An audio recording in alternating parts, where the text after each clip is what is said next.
Ista'inu bis-sabri was-shalah. Mintalah pertolongan kepada Allah dengan sabar dan sholat.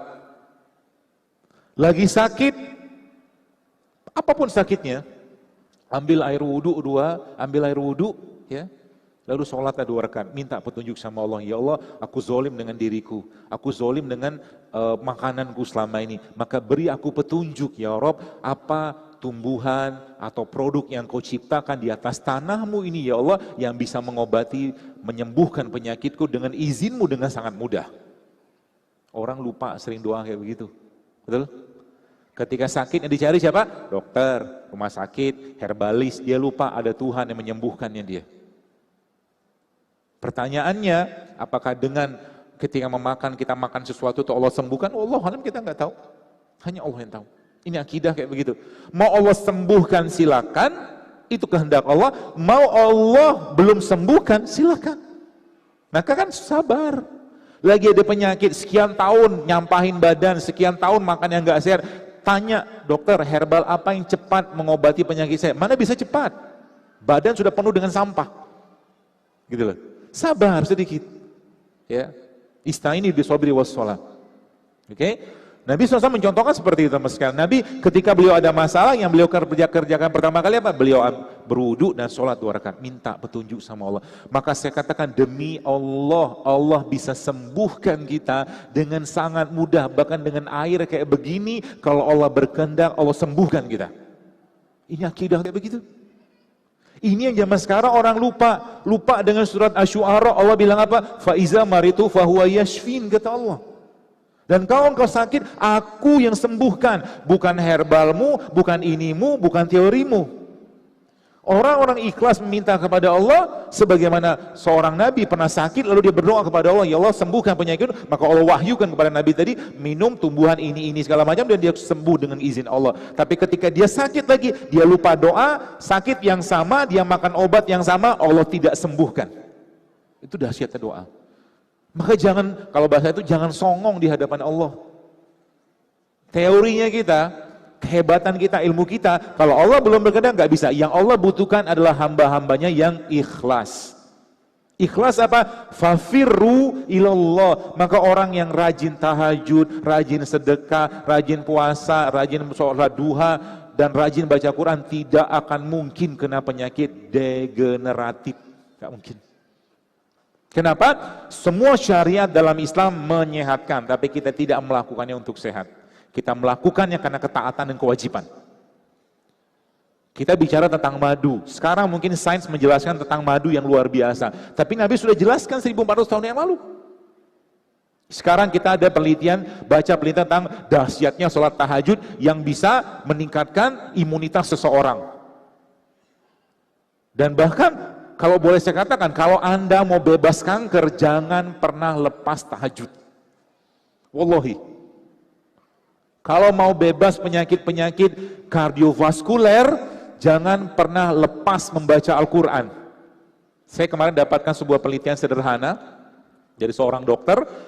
Dia beberapa sampelnya dikit Pak Sur. Dia itu penelitiannya tentang orang darah tinggi sama darah rendah. Itu sama beliau disuruh baca Quran dan berzikir. Yang darah rendah kembali normal, yang darah tinggi menjadi normal, coba.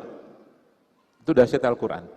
Kenapa sekarang orang tidak bergetar hatinya dengan Al-Quran? Wallahu alam, kita nggak tahu apa. Tapi mungkin hatinya begitu keras dari makanan tadi, mungkin dari yang tidak halal yang masuk, dari behaviornya, dari adab dia segala macam, sehingga Al-Quran tidak bisa memberikan efek ke badannya. Ibnu Qayyim Al-Jauziyah pernah demam suatu hari. Diceritakan sebuah riwayat, apa yang dia kerjakan? Dia bacakan Al-Fatihah ke badannya, dia usapkan dengan Al-Fatihah tadi, dan seketika itu demamnya turun. Kenapa kita sekarang nggak bisa? Karena imannya kita banyak terkontaminasi dengan hal yang berhubungan dengan akidah. Maka saya agak heran, ada orang bisa menangis nonton film ini, film itu, bisa menangis mendengarkan musik ini, musik itu, tapi kenapa tidak keluar air matanya ketika Al-Quran dibacakan? Musibah besar. Ketika Al-Quran itu dibacakan, apa yang terjadi? Harusnya kolbunya bergetar. Harusnya dosa tadi yang bahasa saya seperti radikal bebas tadi itu rontok semua. Tapi satu ayat dibaca belum juga dapat efek. 2 ayat, 3 ayat, 1 lembar, dah juga terlalu banyak dosa yang ada pada hatinya sehingga Al-Quran tidak menjadi asbab kesembuhannya sebagaimana yang Allah sampaikan dalam Al-Quran. Kata Allah apa? Wa nunazzilu minal Qur'an ma huwa syifaa rahmatul lil mu'minin, kata Allah. Kami jadikan Al-Quran sebagai syifa, sebagai penyembuh. Maka saya katakan Bapak sekalian, kalau Anda punya penyakit apapun, pengobatan yang perlu Anda lakukan pertama kali adalah bacalah Al-Quran. Di situ ada mukjizatnya. Buat diri kita tuh bergetar. Bahkan Umar bin Khattab mengatakan dalam sebuah riwayat, kalau engkau membaca Quran, maka menangislah, kata Umar. Kalau kau tak mampu menangis, kata Umar, paksakan dirimu untuk menangis. Umar bilang begitu. Kita begitu gampang melihat sesuatu yang akhirnya mungkin heart touching, heart soothing, mata kita mengalir. Tapi kenapa Al-Quran tidak memberikan efek gitu loh? Ya. Kenapa Al-Quran? Ini saya katakan tadi, mari kita kembalikan kepada tanda kutip softwarenya Allah. Ya. Maka ketika Anda baca Al-Quran, minta sama Allah, ya Allah jadikan Al-Quran yang ku baca ini menjadi wasilah penyembuhan penyakitku. Bisa nggak? Insya Allah, kalau kita yakin pasti bisa. Ya Allah jadikan Al-Quran yang ku baca ini meningkatkan kecerdasan. Seringnya kita punya sesuatu yang besar, tapi kita tidak memanfaatkan. Contoh, air Zam-Zam. Anda tahu Imam Syafi'i ketika Imam Syafi'i ketika minum air Zam-Zam, apa yang dia baca atau dia niatkan? Kita selama ini ketika minum air Zam-Zam mintanya apa? Rezeki, jodoh, kesehatan. Imam Syafi'i ketika meminum air Zam-Zam, dia minta apa? 3 hal yang beliau minta. Ya Allah jadikan aku ulamanya umat ini. Minum air Zam-Zam. Ya Allah mudahkan aku dalam menghafal Al-Quran. Yang kedua, beliau, ya Allah dengan wasilah air Zam-Zam ini matikan aku dalam husnul khotimah. Itu lama. Kita mengerdirkan sesuatu. Kita menyempitkan sesuatu yang jelas besar kebaikan di situ. Imam Abu Hanifah, apa yang beliau kerjakan ketika minum air Zam-Zam? Dia bilang, ya Allah dengan keberkahan air Zam-Zam ini, bukan air Zam-Zam nih, contoh aja. Dia katakan apa? Ya Allah hilangkan dahagaku di padang mahsyar nanti. Pikir tuh jauh banget di depan sana. Maka ada pernah suatu kisah, saya pernah baca kisah ini, seorang wanita muslim di Jerman, dia divonis sama dokter kena kanker. Kanker ini sudah stadium lanjut, kisah nyata, saya baca itu dan subhanallah, akhirnya dia karena dia muslim, apa yang dia kerjakan? Akhirnya dokter bilang ini nggak lama hidupnya lah gitu loh. Bahasa teorinya begitu. Apa yang dia kerjakan? Dia pergi umroh. Nangis di hadapan Allah, minta semuanya. Tiba-tiba waktu dia nangis itu, ada seorang askar wanita menghampiri dia. Ibu kenapa menangis? Dia bilang. Saya sakit kanker gini, dia bilang. Kenapa Anda tidak memanfaatkan? Di sini ada suatu hal yang luar biasa, kata tentara tadi. Apa itu? Zam-Zam. Mintalah sama Allah dengan Zam-Zam tadi. Dia minum Zam-Zam tadi dengan keyakinan yang luar biasa. Pulang dia ke Jerman, dicek lagi, hilang semua kankernya. Makanya saya katakan kita nih untuk beribadah tadi, untuk jadi Allah tadi, toolsnya sudah Allah siapkan teman sekalian. Udah Allah siapkan. Kalau Anda tahu, mungkin belum tahu ya, maksudnya, kalau saya sakit atau keluarga sakit, anak sakit, yang saya kerjakan pertama kali apa? Saya akan ambil handphone. Ngapain? Saya akan m-banking, saya akan bersedekah, minta sama Allah dengan keberkahan sedekah tadi, ya Allah sembuhkan penyakit ini gitu. Itu software yang ketiga. Tadi kan sholat, puasa, sedekah. Maka kalau gini, ada satu yang Bapak Ibu perlu pahami. Kalau urusannya sama Allah, maka jangan tanggung-tanggung. Contoh gini, di dompet Anda, misalkan ada uang, sebelum cerita dompet deh. Kalau saya tidak akan mau sholat pakai kaos oblong, nggak mau saya. Kurang ajar kalau saya bilang dalam saya kurang ajar sama Allah. Anda diundang gubernur ya atau presiden, nggak mungkin pakai kaos oblong. Sekarang sholat pakai kaos oblong. Kalau bahasa saya, maaf, yang pakai kaos oblong yang sudah mau diapain? Kurang beradab. Gitu loh. Kalau Anda bisa pakai sejadah yang bagus ketika mau sholat, pakai sejadah yang bagus. Itu adab kita sama Allah. Gimana Allah mau kasih rezeki? Gimana Allah mau kasih kesehatan? kita dengan Allah aja nggak beradab. Imam Ahmad setiap malam ketika beliau mau sholat malam, ganti baju. Setiap malam. Pakai wangi-wangian. Ada adabnya. Bahkan Nabi SAW sampaikan apa? Kalau tidak memberatkan umatku, jadi umat Islamnya harusnya umat yang bebas karies, bebas karang gigi. Kenapa? Kata Nabi apa? Nabi bilang begini, kalau tidak memberatkan umatku, kata Rasulullah, maka akan wajibkan mereka setiap habis wudhu bersiwak. Kalau tidak memberatkan umatku, kata Rasulullah SAW, maka akan wajibkan mereka setiap mau sholat, mereka bersiwak. Kalau sholat 5 waktu saja yang wajib, ya, kita sudah 5 kali sehari, maka wudhu sama sholatnya sudah 10 kali kita bersiwak loh. Masya Allah kan? Itu baru siwak. Saya ngitung-ngitung dengan sholat rawatib kita, total ada 30 kali kita bersiwak. Bayangkan. Dan isi siwak itu apa? Isi siwak itu adalah isinya pasta gigi zaman sekarang. Ada fluoride-nya, ada silikanya, ada natriumnya, semua ada di situ. Maka salah satu sunnah kenabian adalah bersiwak. Masya Allah kan? Islam itu agama yang sangat sehat dan sangat low budget dalam urusan kesehatan. Begitu. Maka saya katakan tadi, ya, kalau saya pribadi ya, ketika misalkan ada kenclengan lewat kayak begini, kalau Anda punya uang yang masih kinclong, masih rapi, masukkan yang itu. Kalau Anda punya uang 5.000 dan uang 50.000, masukin 50.000. Yang terbaik berikan untuk Allah. Anda harus menembus batas threshold bakhil. Bakhilnya kita tuh harus kita lewatin. Lawan. Ya, lawan.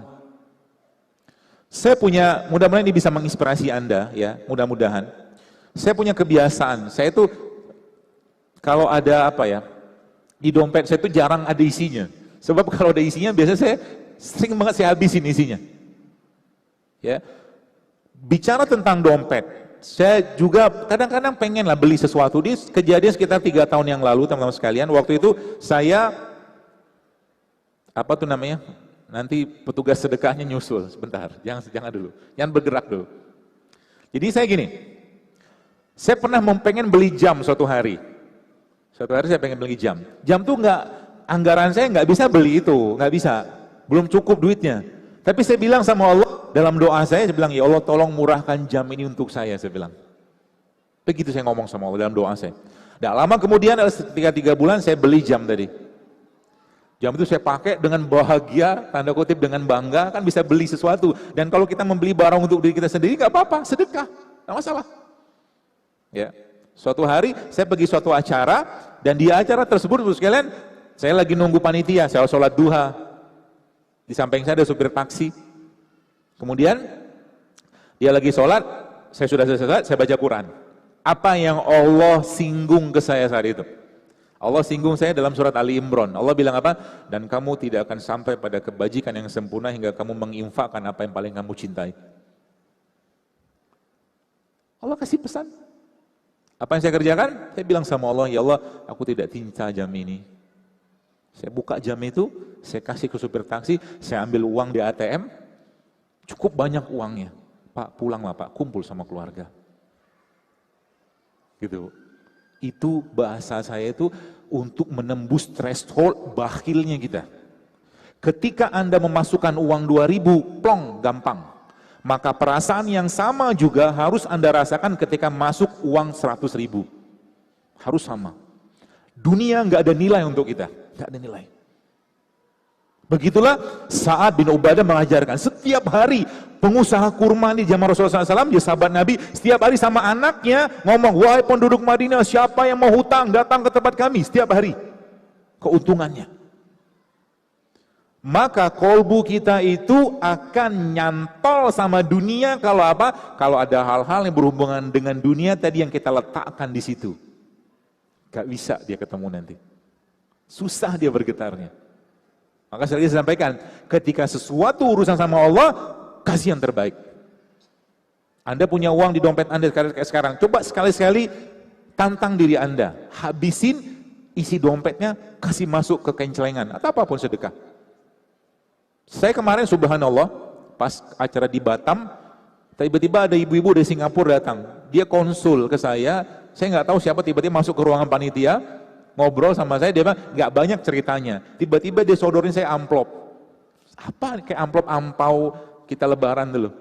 Isinya berapa coba? $100 Singapura. Ngomong 10 menit saya dikasih $100 Singapura, sekitar 1,3 juta loh. 2 lembar, $50. Saya terima uang itu. Tapi apa saya kerjakan? Saya kalau terima uang kayak begitu tuh kadang-kadang saya pengennya saya kasih lagi. Suatu hari saya pergi ada kajian di Bintaro, numpang sholat, waktu itu di masjid sebelum acara tersebut, ada supir, ada satpam, ada security, uang $50 tadi saya kasih sama dia. Kaget, Bapak nanti pergi ke money changer, tukar, saya bilang. Gitu. Dan Allah sering kali memberikan kepada kita clue-clue tadi. Anda mungkin dari sini, dari rumah ke sini tadi, tiba-tiba mungkin Allah alihkan pandangan kita ke orang lagi dorong gerobak, mungkin lagi bawa anaknya di atas gerobak. Saya nggak tahu di sini, mungkin di Jakarta banyak, di Bekasi banyak, yang anaknya kadang-kadang atau tidur di atas gerobak sampah atau gerobak rongsokan tadi, kan banyak. Itu cara Allah untuk mencuci hati kita. Kebetulan nggak? Nggak kebetulan. Anda kasih uang sama dia 5.000, ya kan katakan terima kasih. Tapi kalau Anda kasih dia uang 200.000, 300.000, mungkin dia akan berlinangan air mata, lalu saat itu dia akan mendoakan Anda dan pintu langit terbuka untuk Anda. Itu teman sekalian. Ini cara. Dan saat itulah kita akan merasakan kebahagiaan yang luar biasa. Kebahagiaan luar biasa. Kalau sudah bahagia, pasti sehat. Pasti sehat.